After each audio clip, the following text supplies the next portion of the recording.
All right, everybody, here we go.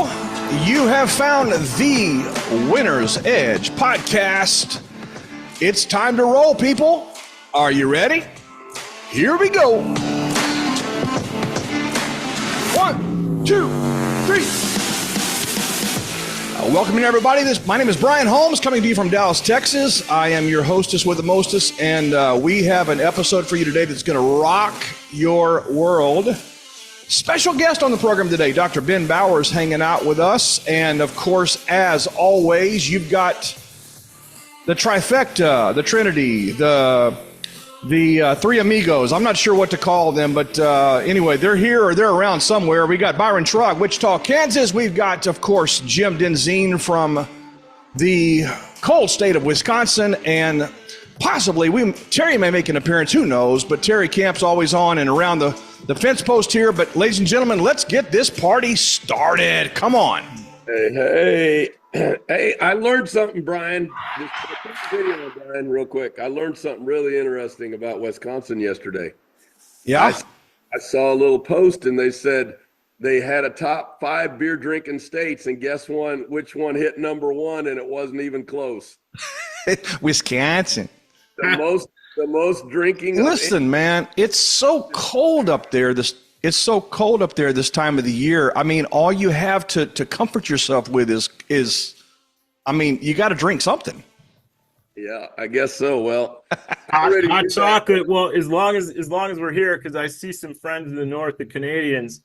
Check out my coffee mug here, Canadians. Oh, there you go. The maple leaf. The maple leaf. We got the maple leaf. I'm just making sure it's ready to go since Jim's on. He thinks we're going to need it. Oh, you guys have fun.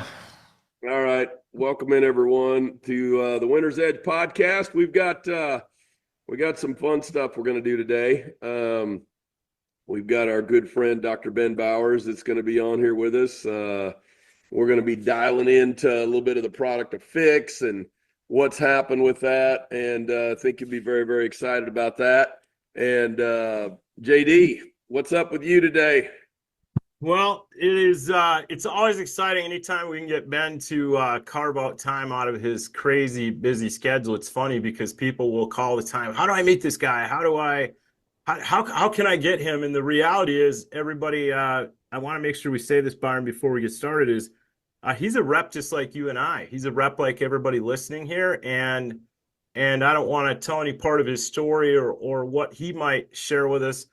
But it's funny, I told somebody the other day, actually, because he's about to go diamond and he's on his way to bigger and greater things, which should tell you all, because he's been attracted to not only our opportunity, our company, our culture, and of course, pHix. But that says a lot. But then my thought of the day is that we have to be respectful of the time we do get with this guy, because I really do feel blessed that somebody will go out of his way, because that's not the norm, especially, with doctors in general, just because they tend to live a somewhat secluded life, Byron, I guess would be the way to say it. And so that's kind of what's on my mind today. I just feel highly blessed that we get this particular guest on as much as we do, but also to know that he's building, and I know you're helping him with a lot of those meetings you got going down in Wichita and at the lodge there. So yeah, hello everyone. I know this replay is going to get watched a ton, and some of you might be wondering, where do we find these replays? They are behind the wall at resetandwin.com. There's a reason why they're there, but I think this is episode 16, so that should tell you there are 16 different podcasts in the library right now, Byron, that have specific content that will help people run their business and explode their build. Yep. Well, before we get started, I know TK is just kind of hanging around here. He's getting ready to get on an airplane to go to Australia. He's headed out there early for a cruise that's going to happen there ahead of time with the team out there. JD and I are getting on a plane in about 4 or 5 days, and we're going to head that direction as well. So TK he's busy packing and doing other stuff, but he might check in with us just for fun. So, well, I think we ought to get Dr. Ben on here. What do you think? Yeah, absolutely. So what's crazy about this, everybody, if you add up my IQ and Schrog's IQ and Terry's IQ and Holmes's IQ, we might equal this guy's IQ. So just a disclaimer. Yeah, for sure. Good morning, gentlemen. God bless. How y'all doing?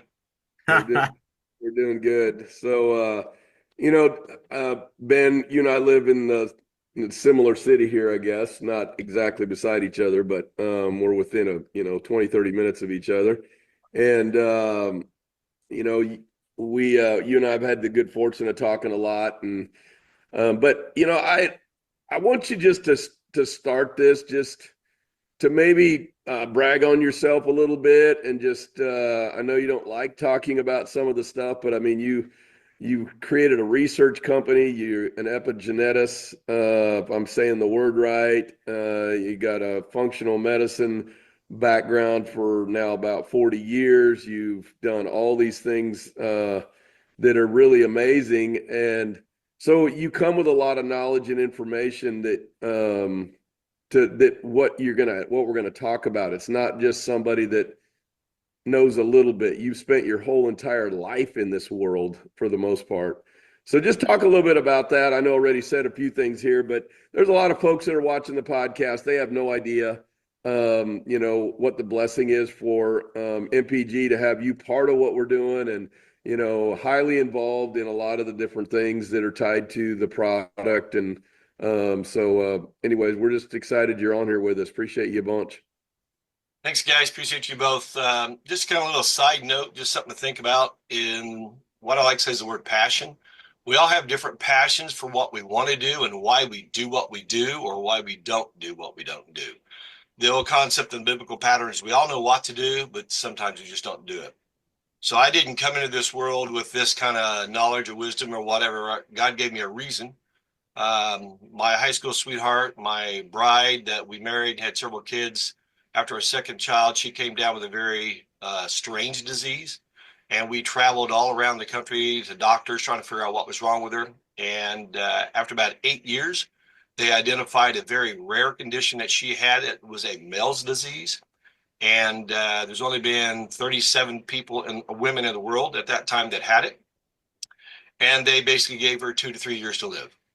And for me, I didn't think that was what my God would allow or want. And so that's why I dug in, right? So I had a passion to learn all these things and try to figure out why something was wrong. Now, in the blessing of all that, my wife did end up living another 22 years before she passed with that disease, but that was the why. So we talked about a passion, a reason why we dive into something, why we want to look at it. When you have a reason or a why, that really means something to you, and especially if it's life altering, you're going to try to dive in and figure all these things out. So that's the world I came from. As a physician, how do you not treat your own spouse and get her well, right? And so those things always bore on me. And so I just dug and dug and dug. And that's why I got into the DNA and the epigenetics all the way back in the late 80s, right? Because we were trying to figure out why it was. We spent all that money, figured out all of her family, and trying to understand where all this came from. Found out it was a 5th generation disease from her great grandfather, and then her grandfather, and then somehow it translated over into the female side, right? And so that's what drove me. So that's kind of where I come from, right? And in the sense then, when I was exposed to MPG, one of my lifelong friends called me up and asked me if I would look at it, because we've done different stuff in the past. We've looked at alternative things. I always like that term. We talk about allopathic medicine as if it is the high end of everything. And what we forget is the God-given medicine we call natural medicine. Now, the allopathic world has changed that to alternative medicine. So in the concept, we've always looked for something natural or alternative to whatever allopathic was out there. Because my concept is God made the cell in each one of our bodies, and he made what is necessary to actually treat that cell and all the different 38.6 trillion types of cells we have in our body. And we look at what's called pluripotentiation stem cells, which that simply means the cells that create all other cells. If we can identify how those work, right, then we can understand what's wrong with the body and how to fix the body. And that's basically what we do in functional medicine. We try to find the dysfunction, right? So for as a fun pun intended here, but y'all were just talking about Wisconsin and the beer, right? Well, it's cold up there. What does the beer do? The beer warms them up, right? The beer keeps them satiated. The beer does all these other things. And what is it that's in that beer that does that? That's the hops extract, right? Which is what we'll talk about here in a second. So when my friend asked me if I would come check it out, I begrudgingly eventually said yes. And it's interesting how the Holy Spirit works through your life and makes all these things happen. But I did. I came out to the meeting. I came out to your lodge and heard the stories, heard all the stuff. Didn't have the product yet. And I was intrigued, but I thought it wasn't what, I mean, I've been here, done that, seen all these different things. You have the greatest, newest thing lately that's going to change everything in a body. And you're like, yeah, okay, how many bodies will that affect? Right. And so on my drive back home, as you said, it's about 30 minutes away. I was just kind of praying, talking to God and the Holy Spirit about it. Just felt like he said, I want you to go home and study that. If y'all ever try to negotiate with God, you realize you don't win. So I said, hey, Lord, I thought we had this agreement that I was going to go check this out. We were going to say no, and I was going to be done with it and move on. And there was just that gnawing in my spirit that said, no, there's something here that I really need to check out. So I did. I spent about 5 or 6 hours. And as you mentioned, as a co-owner of a research company, I know how to study that research and look at it. I've done that for almost 40 some years. And so when I started digging into the research, I looked at this, I said, wow, there's something unique about what these bitter acids are and what they do. Now, I've been around the hops plant for at least 15 or 20 years, used it for a lot of different things, a lot of inflammatory issues, a lot of hormone dysregulation, a lot of different factors. But I'd never really looked at this side of the hops flower. And when you look at the hops flower, there's several different extracts that we talk about. We generally put them in 2 different categories. And in these 2 different categories, when we look at it, we understand there's what is called the phenolinic side and then the bitter acid side. Well, they've known a lot about the 3 different types of bitter acids that were there, but we didn't have much knowledge of the 3rd element, right? Or what we refer to as the gamma or the C element. And of all the research that has been done, it's been pretty limited. So when I dug into all that research, I thought, okay, wait a minute. As a functional medicine guy, as an epigeneticist, understanding what's called fatty acid denaturase synthase, which is just a big old word that means it's the enzyme that helps you break down fat. And so as I tell my patients or clients all the time, if you can't digest or break something down that you swallow, what happens to it? And most people go, well, you just excrete it out. You poop it out. You defecate it out. And I go, no, you didn't break it down. So the body can't go through that process. So it has to go store it. So when I took that premise and I started looking at this product, I said, okay, if I'm a researcher and I'm looking at the research, which research has a hypothesis, right, that it says, we think this does this, let's go prove it out. And it either confirms or it denies or dysregulates your thought process. You adapt or change your hypothesis so that you can understand what the research is really telling you. So when I looked at this from that aspect, I said, okay, if I accept that the mature hops extract is a good product and it does something very unique to the human body, where does that begin? So I backtracked all that up into the initial aspect of the bitter sensors inside the mouth and the tongue, and then the bitter receptors it sends a signal to, which goes down both the esophagus, right, and the trachea, so it goes down the digestive pathway and the pulmonary pathway. And then I started looking at that aspect, and I said, what's unique about those 2 things? Well, if you stop and look at what happens in life, about 85% of what we need for life comes through our mouth. Now, we jokingly call that a pie hole. Whatever you shove in there, the body has to do something with it. So whatever you inhale and whatever you swallow is going to have a dynamic effect on the functionality of this body. So then I traced that down and said, okay, if that is the signaling mechanism, and then it hits these receptors, where does that signal go, right? So we talk about energy, so the form of energy or the process of energy. And so I trace it back down up to the brain. I trace that back down to the vagal nerve, vagus nerve, and all the different areas that the vagus nerve goes to. And then what's called the feed loop back mechanism back up to the brain again.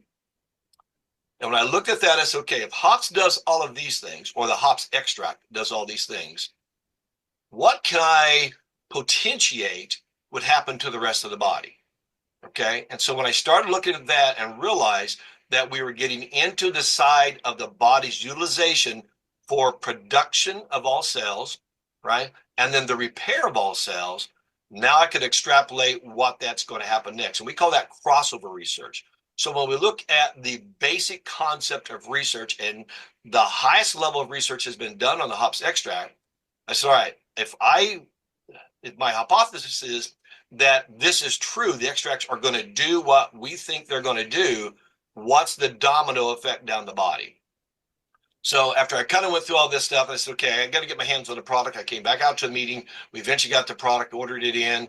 And as I sat there and analyzed, if I'm going to bring this into my practice and start watching and observing people on this product, how will I measure those results? And I got real excited, to be honest with you, because there aren't too many things like this that come along. And as I've shared before, my 40 years of practice, this is probably the third thing that I think has such a dynamic effect to change the totality of the body or affect the body and everything it does. What would I see? And so I postulated then at that point, well, it's going to affect this system, this system, this system, this system. I went through about the top 30, 40 different systems. And so I started coming up with a lot of questions to go, what could I observe to confirm my potentiation of my hypothesis that this will do what I think it's going to do? Because if I'm going to promote it, right, which at that time I did not want to promote it, I just wanted to bring to my practice and observe what was happening. So let's kind of fast forward here, 7 months later now, and hundreds of people that I've observed on this. And I mean, from blood work to stool testing, to urine analysis, to saliva analysis, to even hair analysis, to DNA analysis, and looking at all the factors that happen, I'm more excited today than I was 7 months ago. Wow. On the fact of what this does for our body. Okay. And there's a many pathways we can take on it, but some of the things we didn't expect, right? Now I expected to change fat metabolism, right? And if we break down fat, I expected to see some detoxification issues. And once that cleared out, then I expected to see some hormone regulation. Then I expected to see some brain neurotransmitter regulation changes. Then I expected to see muscle changes, energy changes. The whole pathways, I walked all these pathways down. And I said, okay, what can we expect to see on this? Now, what we didn't know, because let's keep in mind that most of the research that had been done on the C element was about, I think the longest research I found was up to 18 weeks. So we knew what we could kind of expect over 3 to 4 months, all right? But what we didn't know was beyond that time frame. So I sat down and wrote out a couple other hypotheses of what I expected to see, and I wanted to see what happened. And so we did, right? Now we can go in here and see many months later, after all these people have been on here, and I'm extrapolating a lot of data out of the testimonials I hear, the things I go read and check up on people as they give their testimonies, and I go, yep, that fits here, yes, that fits here, that fits here, that fits here. There's a few I didn't expect, right, that are showing up. And so as I backtracked that back into the inflammatory pathways, and here's what I knew. What is the number one cause of disease in our body? That was the trigger for me. And we can spend a lot of time, some other time, talking about what caused all that. But here we are, 8 out of 10 people in North America are dealing with some form of illness or sickness or the beginning pathway, what we call the pathogenesis. Once they become overweight, the end game is into severe obesity, right? Or morbid obesity, which means they're going to die of that cause. Now, most people catch in the overweight phase. They go, oh, I put on 5, 10, 15 pounds. I need to go work out. I need to do something different. But that's not the majority of people. In fact, the majority of people were watching this continue to escalate since the 60s, up to where now we have 8 out of 10 people are in one of these 4 stages, actually 5 stages now, right? So when I look at that, I said, okay, what's going to start happening as we break down this fatty tissue? And I looked at the inflammatory side. And I said, if I look at free radicals, right, which means you have an extra oxygen molecule that breaks off. What does it like? It likes fat. So it's going to go bond with a fatty acid. Now, inside the body, when we start talking about the smallest droplet of fat, that's called a chylomicron, right? It's the smallest thing that can go in and out of a blood cell, in and out of any cell. But when that chylomicron gets bound up to an oxygen, a free radical, that creates what's called a foam cell. And that foam cell is the beginning of becoming overweight. And when that fat cell starts coalescing, they start coming together, then they start changing the dynamic of the fatty acids in our body. And we talk about the fatty acids, you have short chain, you have medium chain, long chain, free chain, you have the essential fatty acid chains. They are significant for the totality of the body. In fact, when I look at fat, I go, well, wait a second. The brain stem, the spinal cord, they're 60% fat. Okay, wait a second. If I have rancid fats or I have inflamed fats, What is that going to do to my brain and my nervous system? It's going to change it, because now we're building blocks with bad fats. And when those bad fats start piling up, now all of a sudden we become more dysfunctional than we have the ability to stay functional. And when we look at about 32, 33 years of age from then on, we're in repair mode. And when we start repairing with bad material, bad raw material, we become a weakened structure. And that weakened structure then is going to cause a lot of potential diseases or dysfunctions to start to occur. And what we look at, the number one killer in North America is still cardiovascular disease, some form of a cardiopulmonary, cardiopathic, cardiocirculatory condition, right? Then we look how strokes have come back up. Then we start looking at atherosclerosis, arteriosclerosis. Those are all the same condition. We're just building old cells with bad material, or repairing old cells with bad material. So I started looking at that factor. I said, okay, then I go into the peripheral nerves. They're 80 to 85% fat. Then I look at all the hormones in the body. They're 90% fat. Then if you think about who supervises the entirety of all the systems of the body, we call those neurotransmitters. There's 8 master ones. They're 92% fat. So when I looked at all those different systems, I said, okay, if I have someone who's overweight to stage 1, stage 2, stage 3, stage 4, stage 5 obesity, and we start breaking that down, what's going to be the reaction, right? So as I looked at all the research of all the people we've been watching, I basically broke it down into 3 categories of people. And this is kind of what we're seeing. So someone who starts on this product, within the first couple of weeks, 2 to 4 weeks, there's about 22% of them that actually see an amazing result, right? It's like they get a lot of good stuff happening. They lose weight, they lose inches, the inflammation goes down, they have more energy, they sleep better, they have better cognition, thinking, processing, all those things that seem to have been on the edge of dysfunction, that fixes it relatively quick. And then about 60% of the people, as I watch that, it's somewhere between 8 to 10, 8 to 12 weeks before they get to that phase, right? So what I started doing in my clinic with my patients and clients, I said, I need you to give me a 90-day commitment, because I know within 90 days, I've got a chance that 80% of the people I'm watching are going to have a positive, measurable, good result, right? And so that's what we've seen. Then there's about the last 18% that we see that they have too much inflammation in their body. It's almost like they have too many disease entities developing, or they're so inflamed, it takes a long time to put all these many small fires out of burning.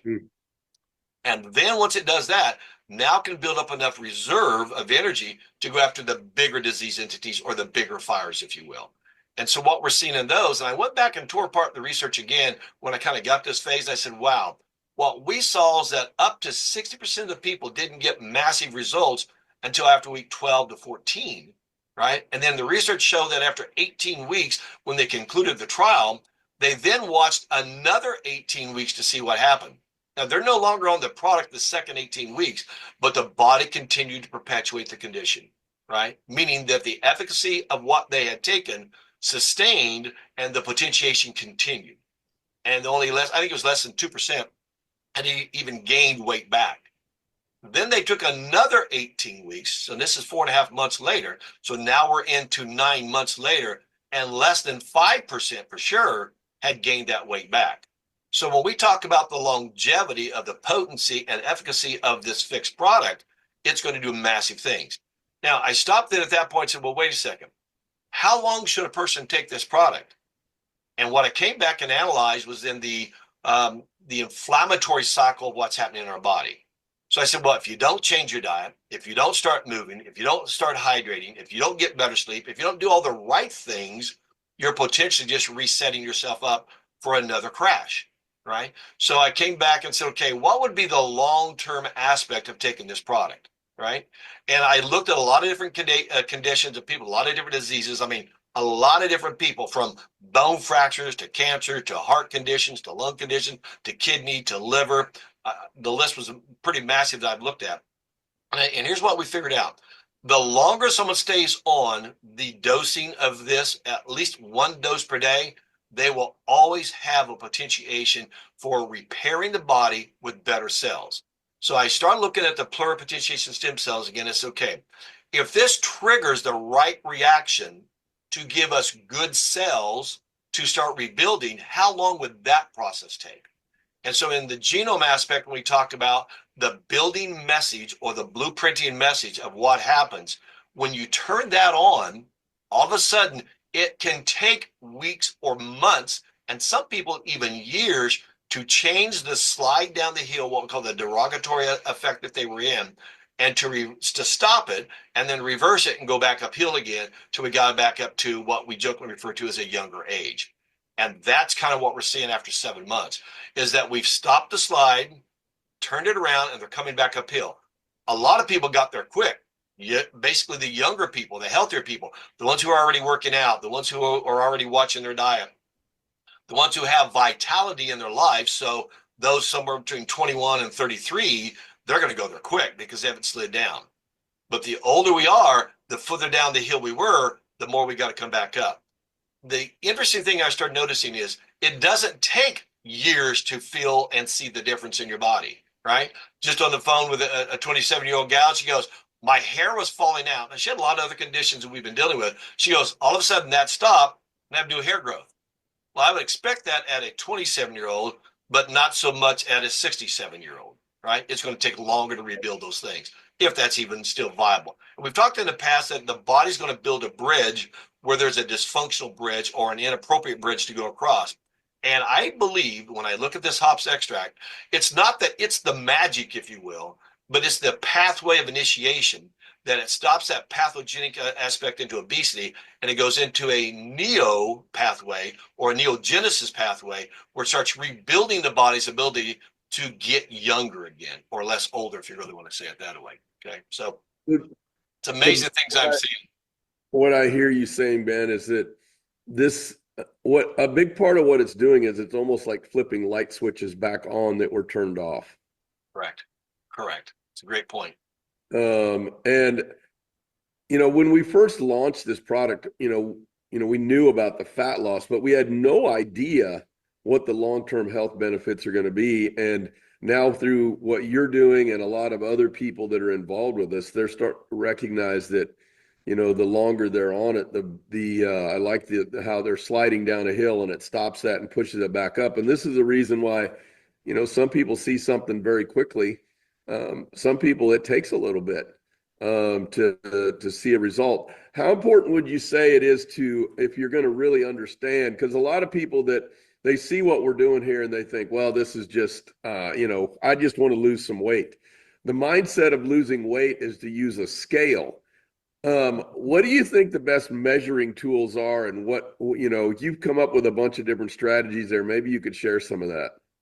Well, I like the fact of the Me360 app because it's easy, it's simple, right? And you can scan yourself weekly or every other week. And I recommend people about every 3 to 4 weeks, they rescan themselves because it gives the body time, right? Now, some of what I call the early responders are the people that respond really quick. I mean, I get the calls, I go, wow, I lost 7 pounds this week. I'm going, that's freakish. That's not normal. They go, oh, is that a bad thing? I go, no, it's just the unique aspect of your body. But not very many people get it that way. All right. And so the biggest thing I started hearing is, wow, I'm sleeping better. And we have to ask, okay, what does sleep have to do with health? Well, that's when we're supposed to be repairing and regenerating. Well, what fuel do we use while we're sleeping? We use stored fat. All right. So I've experimented with me and a lot of different people. I happened to do this last night, right before going to bed, I took my second dose, right? I hadn't been sleeping that well. I've had a lot of stuff on my mind, a lot of things I've been working on. And so for me, a normal night of sleep was 4 to 5 hours. I go, no, it's time I need a good night's sleep. So I got a good 7.5 hours because I took it at nighttime. Didn't get up to pee, didn't do any of those kind of things, which is kind of unusual because I used to get up 2 or 3 times, right? So when I started looking at that factor, I'm going, when we look at how this starts repairing these systems in the body, right? And it gives you better sleep and it's burning your fat to use as fuel to go through that repair process while you sleep. That's why people start waking up and going, wow, that's a great night of sleep. I have more energy. I'm more awake. I don't have to have 3 cups of coffee to wake up. I feel more energetic. And now when you start that process, now let's do the snowball effect of that. Now you think better, you respond to stress better, you're processing things faster, you have a better outlook on life. All of a sudden, everything's looking better for you instead of looking down for you. And one of the things I didn't expect to see was the change of thought process. And that's been pretty amazing. Probably close to about 30-40% of the people are going, why am I thinking differently? I go, we reduced or removed what's called the glial cell iosis, or the inflammatory inside the brain, which slows down the thought process, brain fog. It's like, oh, what was I just thinking of? It allows that thought to flow better because it's less inflammation it has to go through, right? And all of a sudden, now if you get to the brain, now everything in the body is going to start responding better. How inflamed are these bodies prior to starting this process? Well, if I just go to the research and go 70 to 80% of the Americans are in that latter phases, they're already demuted. They've already reduced down. And it's so slow they don't realize just how bad they're really getting, right? And once you turn that around or stop the fire and now turn it back around, they're going, wow, I'm thinking better. I'm processing better. I'm recalling things better. And everything starts opening back up to that body again. So now it's like you said, the lights turned on. It's like you walk into a dirty room, you know the room's a mess, but you don't know how dirty it is until you turn the light on. You go, oh, I need to clean this room up. That's kind of what I see this as, the initiating phase of the body's natural ability to repair and regenerate itself. And it's amazing. Let me chime in here, Byron. This is a great combo, by the way, Doc. You reference patients, and you don't have to give a specific number, but you probably know what that number is. So I remember way back 7 months ago, you came up with some sheets. They're actually on the How to Use pHix protocol ACE page. I suggest everybody get that. But there was a BMI, a list of measurements, a list of potential side effects. Wink, wink, nudge, nudge, not negative side effects like we see in the football game, right? Correct. Advertisements, people. We call them benefiting effects. Benefiting effects. There you go. As you watch those now, and I've never had the chance to ask you those questions. So you're looking at these side effects now, and this data. You said when you first came on, you're more excited today after 7 months than day one. I don't even know how to ask the question that's in my mind is you obviously now have a bird's eye view with all of your education, all of your life experiences, but the rest of us are just laymen. We're trying to soak this all in, right? Right. And so maybe start with, what is your patient's response that are seeing these things, in terms of, because they know that you're collecting data, but what is the response from these humanoids that are on this protocol? Well, that's a real good question, Jim. The first thing I look at is the effectiveness of a person's decision to choose to get well. See, some people, and I say this in a joking way, so please nobody be offended, is sometimes we're like the mouse that got caught in the trap. We don't want the cheese anymore. We just went out of the trap, right? And so when I look at that concept, I'm going, some people say, I want to get well. And what people are really saying is, I just want to get unwell enough, right? And they don't realize how far they have slid down. We call that timeline of health. They don't realize how far they've gone down, and they just want out of that little bit of pain, right? So prime example for me in my body, the second week, and I didn't associate this at the beginning, but the second week I woke up one day and I was in severe debilitating back pain from my right side of my low back down to my hip and down into my knee. And I went, okay, I'm laying there in bed and can hardly move. It's painful. I'm going, hey, what's going on? So I eventually did crawl out of bed, got to my phone, called one of my chiropractic friends. I said, dude, I'm going to have to come in and get a treatment from you today. I can't even hardly walk, right? Let's fast forward that. I ended up going to see that doctor twice a day for 5 days. And I'm going, I'm processing my mind. What happened? What did I do? What's going on, right? And I wasn't associating, the doctor in the tree in the forest concept was there on me. But on the 6th day I woke up, it was 100% gone. 100%. And I went, okay, God, what just happened to this body, right? And I went back and looked at some of my previous blood work and some of your analysis. And I'm going, oh, I had something developing in my kidney. And I didn't put two and two together until all of a sudden I'm going, this flushed it out. It cleaned it up. It rebuilt it. Now, I've not had any problem since then, all right? And I would probably, if I went back and looked at my records, I'm going, about every 3 or 4 months, I was having a little bit of a kidney issue, ready down to my hip, down to my knee. No problem. I haven't had any of those episodes since that one time. So the other factor, and now bring up your answer your question is, when people say, yeah, I'll try this, when I first started, I said, well, give me a couple of weeks and see what happens. Well, I realized really quick that most of the people won't give you that, right? And when we talk about patient compliance, we talk about if I ask them to do, let's say 10 things, they'll probably do 3 or 4, right?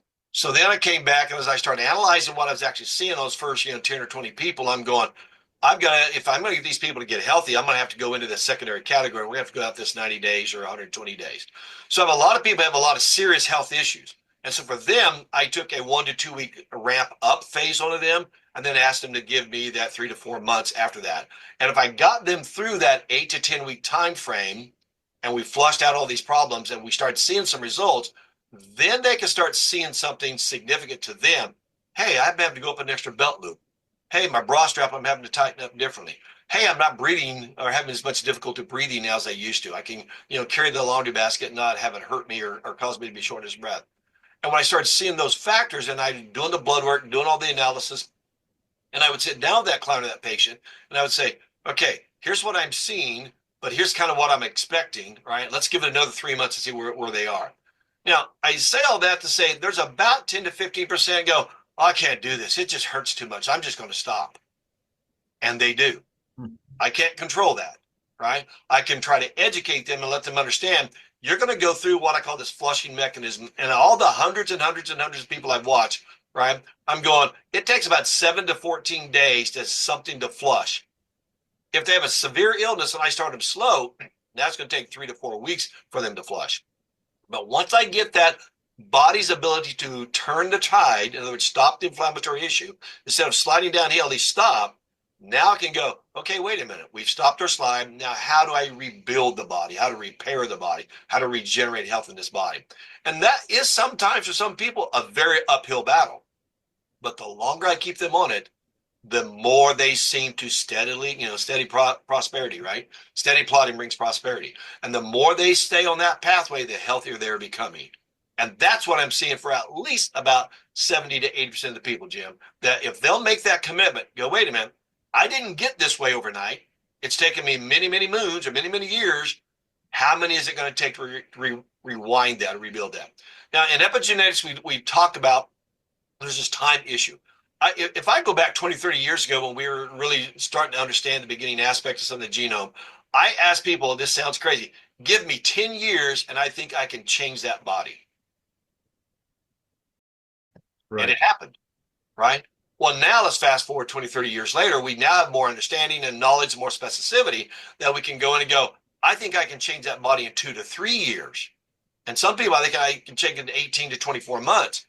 But to shorten it down, trying to find the shortcut to the shortcut, it's not there. And when I talk about over 1 million cells transitioning per minute in the human body, and you've got 38.6 trillion cells, do the math. How long is it going to take for you to start being into the winning side versus the losing side? Well, the first thing I got to do is stop that losing. I got to shut that fire off. Then rebuild enough reserve to go back uphill. One thing that maybe could help people that start this, I mean, obviously they start because of fat loss. I mean, this is right. This, and we're watching that happen to lots of people. All right. But what are the other things that you see that potentially they might want to watch for? Because I think it's real easy for people to get discouraged because they start here where it's saying, well, I want to lose this many inches and that's why they start. But they maybe don't lose those inches as fast as they want, or they see their weight even go up or different things that we've experienced. And over time, all that changes, but there are things that are happening to them. But if you don't look for them, you don't see them. And so is there a list you have of things that maybe that people ought to watch for? Because this is like God's health hack. We've talked about that before. It's really fascinating. I mean, this is not a formula that was made. It comes out of a plant that's existed for 6,000 years. God made it. He put it in there. And it's not like it's formulated with 10 other things. It's the bitter acids out of the hop plant that we're consuming that are flipping on these light switches that nobody knew would do this stuff. How crazy is that? All right. I've often talked about if you think about a scorpion has enough poison in it. It's a small little animal, right? Enough poison to kill a man or a woman or an adult. human, right? Yet it doesn't kill itself. And that's always intrigued me of all these different years I've always been in research. What is unique about the scorpion that it can have a poison in itself enough to kill somebody, but it doesn't kill itself? All right. And so I take that back to what you just said is God made the cell and he made what had to be in nature to heal the cell or to feed the cell or produce the good cell, but not kill the cell. And that's what you're really talking about here, right? 6,000 years ago when God made it, right? He says, okay, there's going to come a time that this unique cell is going to be necessary to fix a unique cell or cell structure in the human body, and I'm going to make it available, right? So when I look at that component, I'm going, wow, how smart of God to do all this at this current time, because man makes things to actually, how do I say this, to actually attack the cell, meaning we're going to make something we can put on a shelf and it can last months and months and months, and then we consume it. What is that doing to us? So now to answer your question, what I think the biggest thing I'm seeing, and that's why I grinned so big a while ago, is when we started watching the 3Me60 apps or Me360 apps, and we started looking at the muscle mass. Now, we have to stop and ask a question. What is the muscle there for? Take a paralyzed person, right? I've been paralyzed 6 times in my life. If you can't move a muscle, what happens to you? You don't have mobility or motility. So think about your heart. One of the most important muscles in the entire body, this organ that's muscular, right, that pumps over 100,000 times a day. If you weaken that muscle, you weaken its ability to function or to pump, right? So when we look at the significance of muscle and why enteric fat tissue is inter and intramuscular, it's not only in the muscle, but it's around the muscle. It's so that we can have immediate fuel in an acute crisis that you can instantly convert over and make that muscle start performing or working better. Now, a very good performing muscle is a very lean muscle. But if you wear that muscle out too much, you degrade it or you reduce down its ability for contractibility or motility to get things moving. So what we see in this is that when the pHix goes in and goes through the thermogenic reaction and it starts breaking down, not just the visceral adipose tissue, not just the subcutaneous adipose tissue, but when we start looking at the muscle adipose tissue in both levels, around the fireball and within the fireball, and all of a sudden that muscle starts rebuilding itself and it becomes more performable, or its ability to perform becomes improved, what happens? Circulation. Now all of a sudden, we see that these muscles have the contractibility to keep things flowing and moving, because all the body is about motility, right? If you don't have motility, or what I refer to as flotility, then you start getting dysfunction and the everything starts becoming necrotic and it breaks down, right? Think about a flowing stream versus dirty pond scum. Which water do you want to drink from, right? We want the flowing stream. Well, that's what muscles do for us. It allows us to move. And one of the biggest things I'm seeing are people that are going, well, I just feel like I'm feeling stronger, but I'm not losing weight. In fact, I'm gaining weight. And I sit there and go, thank you, Lord. Now I know the ability to take the fatty acids and go into the muscle and clean up the muscle, right? It's like, are you going to put dirty fuel in your car or do you want clean fuel in your car? Do you want high octane, low octane? And all of a sudden, we're changing over the muscle's capacity to perform. And when you do that, now we have the beginning phase to get everything to start flowing. And for us to break down, so let's go away from thermogenic reaction that the hops flower does for us, and let's go into contractibility of the muscle and understand it's what burns up things that need to be burned up. And now we have the ability to pass things through over 53,000 miles in the body to repair all these different systems. So when I see somebody gain weight at first, I'm going, hallelujah, that's a really great sign for me. Why? Because now they're going to start telling me things like, I just feel more energy. I feel stronger. I feel like I can do more. I don't feel as bogged down. Yeah, that's the beginning phase. That's turning the light switch on into the muscles. And now the muscles will start pumping and getting everything to move. And all of a sudden they go, I feel like taking a walk. I feel like riding my bike. I feel like getting on my trampoline. I feel like doing whatever because the muscles want to move. Well, once again, I got to get into that phase they start doing that. So we've seen this, and Byron, I've heard this testimony is there's people that have lost girth or inches but gained weight. Why? Muscle weighs more than fat. Water weighs more than fat. And when you increase the muscle's capacity to move, and now you have more fluid moving, you're going to see your weight jump. And that should be expected. Now, not everybody's body goes through that phase, but for those who have a lot of a low-grade inflammatory issue developing in their body, which means they have some form of lymphadenopathy or lymphedema that's going under there, swollen, now that stuff starts pumping and moving, they're gaining weight, but they're losing inches. And that's probably one of the things we didn't see at first, but as you go back and analyze what's happening to the body, you break that down, tear that apart, you go, why is that unique thing happening to that person? And almost to a T, I can go back, and I mean to a T, and 99%, I can say they had a low-grade inflammatory issue that was going on that they just kind of ignored. And when I dive into the questions, start going, okay, all these different questions I started asking, I'll say, go, well, 3 months ago, this thing happened. It was a bad deal, but just, a couple days. I tell people, we also forget the capacity of what the bitter acid extract that goes to the thermogenic reaction. It builds our immune system. Now, think here real quick. If you think about when and why people get sick, as a functional medicine, this is what I do all the time. I go, okay, why do people get sick in the winter? Why do people get sick in the spring? Why do people get sick in the fall? All right. And we start looking at our dietary intake.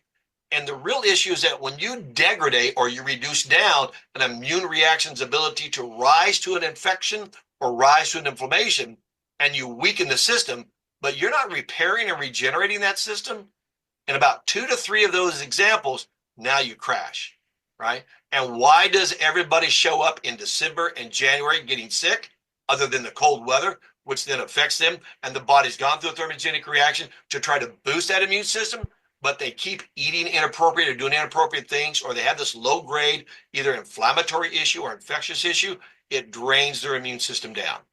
And now all of a sudden, this starts building back up. That's one of the greatest statements I heard people say, I just feel stronger. I don't feel like I'm under the weather anymore. And that is a unique aspect. And so here we are, at the end of January. And we know January 2nd to January the 12th, January 15th is the sickest time frame people get. It's after all their dietary issues of the holidays, all the bad eating, all those kind of things, all the sugars that weaken their system down. Well, we're seeing people that have been on pHix since last July and August. They're going, I didn't get sick this winter. Even though I ate bad, I didn't get sick, right? Byron, you and I were talking to a guy the other night, ate all this bad food. Yeah. I didn't get sick this winter. Yeah. Amazing. Yeah. And so we forget that part of life. We accept that as the norm, right? I get sick every time. Every time something comes around, I catch everything comes around. People are going, I ain't catching stuff anymore. Now, why should somebody continue then? Because the longer you're on this product, especially when I get into pluripotentiation stem cells down inside the digestive tract, as long as you can produce that and you get into the bone, you clean the bone back up and you're able to produce these new blood producing cells, now the body keeps building. So my old joke is you're getting stronger and healthier as you're getting older, right? You're just not aging as fast. As we've been through this combo here, I've just been thinking about what you've been saying. So number one, energy is one thing people can look for. Sleep is another one you mentioned. Digestion was another big one. Inflammation that could be tied to pain. That's another one. These are all things. The bathroom at night, which is really, we didn't see that one coming. Yeah, for a lot of guys. Well, if you think about the inflammatory issue of the prostate, right? I mean, it's not if the man will end up with prostatitis or some form of prostatitis issue, it's when they will, in the 50s, 60s, 70s, or 80s. We know that's going to happen, right? Why? Because it's an inflammatory pathway, right? Men are unique in that they have this extra organ, right, that backs up to the liver that's trying to deal with inflammation. And when the liver loses its ability, 3 different levels, 7 different pathways to go through inflammatory reaction, when it loses that ability to do that, the prostate has to pick it up. Right. Well, we start talking about testosterone. We start talking about semen aspects. We start talking about all these things that start reducing, right? Because it can no longer produce the way it wants to. And we've talked about this in different ways in the past, but imagine these balloons that you're filling up, that they're just continuing to compress and compress and compress. And what most people don't realize is the actual hormones that are necessary to the adipose tissue and what it does for the totality of the body, more specifically sugar regulation. Well, if you've overeaten a lot of sugar, you've weakened the pancreas, and you're storing fat, you can't produce the actual aspect to get it out of the blood into the cell, which, oh, by the way, one of the hormones in the adipose tissue does that. Now, all of a sudden, you just keep weakening and weakening. Now the liver can't function, the prostate can't function. Men are going to the bathroom 2-3 times a night, right? They're not able to maintain erections. Their muscles are getting weak. They don't have the old testosterone feeling that they had in their 20s and 30s and 40s, right? And we start seeing that mid 40s, it starts going down. And all of a sudden, this comes back, and guys go, man, I feel 20 years younger again, right? After 3, 4, 5, 6 months on this product. And I'm going, that's a side benefit we didn't see coming. Yeah. Right? As we start looking at all these things, and the gals are having different issues, they're going, wow, the menopause is changing. Wow, the PMS, the PCOS, all these other things are changing. And they're not night switched that night, meaning, wow, I start taking this a week later, it's all gone. But they watch that turn, right? And now they're starting to come back into repairability. One of the biggest things when I talk about menopausal women, even postmenopausal women in their late 40s, early 50s, and into late 50s, is they're going, I don't have those flashes or those freezes, right? And when we start looking at that, they're going, wow, that went from every day till I might have it once a week, once every 10, 14 days. And if I have it, it's not through 2, 3, 4 hours. I'm not wrapped up and all these different things. They're going, how does that do that? It's changing the dynamic of the ability to respond to the demand load of the body. And now the body's able to respond to that demand load, and it can repair it in a right way. But you can't stop getting exposed to the flu, the cold, the viruses, the bacteria. They're out there. It's everywhere, right? It's in our air, it's in our food, it's in our water. But what you can change is how long it takes for your body to respond. And we talked about this, if you get exposed to something, within 2 to 4 hours, you're going to have a reaction. But you should respond to that reaction in another 2 to 4 hours. So something that lasts overnight or into the second day, it's a classic indication that your immune system is weakened. Right? And if it takes you more than 24 hours to recover from an exposure, we know how well or how far down your immune system has reduced. If it takes 2, 3, 4, 5, 6, 7 days to get well, guess what? You're setting yourself up for what we call a sequela, which means 14 to 21 days later, you're going to have it again. Because it takes 45 days to rebuild that immune system. So if I'm looking at a product that we're taking that actually has the ability to stimulate, the ability to produce pluripotent stem cells, which has the ability to build immune cells, why would I want to take that on a daily basis? Because I'm exposed to things all the time.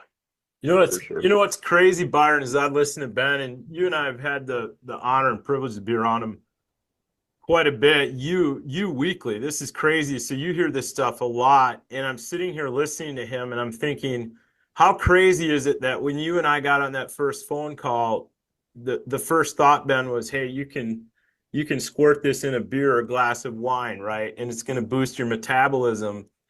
And then the mental quagmire that I'm sure people are having who are listening to this right now live, like, how do I say this to my friends? And the reality is you just have to expose them a little bit at a time.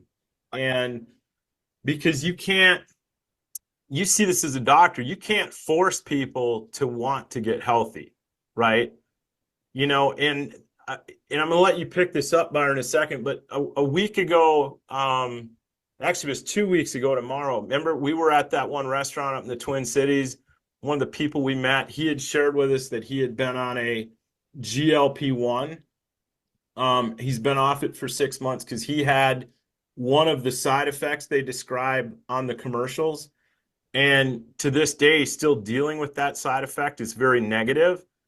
And what's interesting is, I think, Ben, what's on my mind is it's hard to describe to people because they want that, that our product is called pHix. And unfortunately, society wants a quick fix. And that's not always the healthiest path for them to take, right? And so as I listen to you, I'm like, that right there is, we've got to drive that messaging home, which is why you're here as a guest today, is people have to understand they didn't get to where they're at overnight, and they're not going to get out of it. So just a thought, Byron. Yeah, no, and I think, as we wind this down over the next couple minutes, it's this is an evolving thing over time, Doc, to have an all natural product that comes out of the hops plant that has these 3 bitter acids in it, and then to have the effect on the body in so many different ways. I mean, we came into this thinking, okay, we're going to burn fat off, but we just didn't know what the bouncing ball did. Visceral fat and fat in your body that is toxic, and inflammation is causing all these other things that we were unaware of. And when you get to the getting rid of that, then there's this ripple effect that goes out. And it's really interesting to watch what takes place and happens. I mean, so it's just, I know this is one of the reasons why you said a really powerful statement early on. I'm more excited about this after 6 or 7 months than I was when I first thought. And it's because what we're seeing happen in people. Wait till we're another 6 or 12 months down the road. It's interesting. One of the hardest things for a physician, a doctor, is what we call that health time continuum. When a person comes in and they go, I got a problem, I need help, and we analyze it and we go, and just say on a scale of 1 to 100, they come in at 22 or 35 or 42, whatever. We want to get them to 95 to 100. They just want to get far enough to get out of the pain or the problem that they're in, right? And so when I look at this potentiation, I say, okay, here's what I know. The longer somebody takes this, something unique is going to happen. So let's talk about the word habits. We know that for you to create a new habit, it takes a minimum of 21 days to initiate the process. Now, that doesn't mean you've got the new habit. It takes 21 days. And the research then shows it takes 64 to 67 days for that to become a reality in that body. But it also shows it takes over 24 months to stop the impulse from the previous bad habit. Wow. Right? So when I look at that aspect, I go, if I can get someone on this product for at least 3 weeks, they're going to start seeing something. But if I can get them on this for 2 to 3 months, they're not only going to see something, they're going to feel something and know something. But it's still not complete yet. By the time they go out 2 years, we've stopped the old negative aspect of what was happening in the habitual patterns of the body, and we've created this total new one. Now we're into a realm they had never been in, or probably were never going to get to, and it's new and unique to them. But it's given them the ability to repair this body at a lot faster pace. And if I get people to understand that, this is something you're going to start or try. This is a lifestyle hack. I love how you say that's God's hack there, Byron, is that this is going to hack that old bad habit and give you time to stop that degradational slide downhill, turn it around, and go back uphill. But after 2 years, and this is where I'm projecting, this is part of my hypothesis, after 2 years, we're going to see more bodies go faster, getting younger as they age than ever before. And that's exciting to me when I look at all these things we're seeing. It's like, praise God. Here's the thing I want to, just take this a little different direction here, Jim, is people don't need to know all this information. We have the tools to get them in the door and get them started. And once they're in the door and started, they can start learning about this.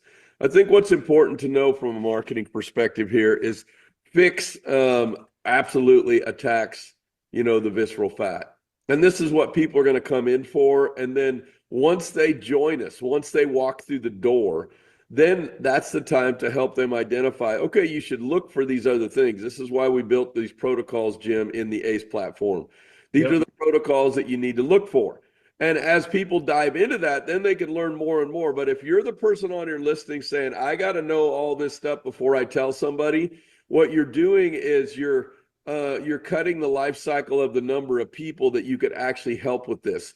The key is how do we get them started on the product as quick as possible? How do we get them started on the wealth side of this? Because obviously with what is taking place and happening here, this is not just a health play. There's a wealth play here because of what's taking place for people. And the idea is, okay, we need to share this information as fast as possible. And we have the ACE pages to do that. So equip yourself with the tools to share the information and then bring people back to, conversations like this that they can go watch or listen to while they're driving to work. All right. Or they're up late at night or whatever it might be for the educational purpose to understand, because we have something that's way bigger here than just the fat loss because we're watching it play out in real time.